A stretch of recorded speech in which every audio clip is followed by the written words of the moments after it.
Барлық халықта ана деген сөз қасиетті сөз.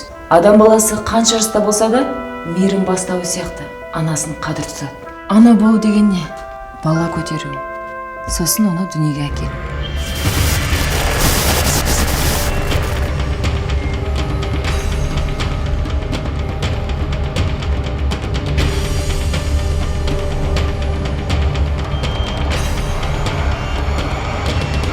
Керісінше, мектепте мен сияқты адамдар жұмыс істеу керек.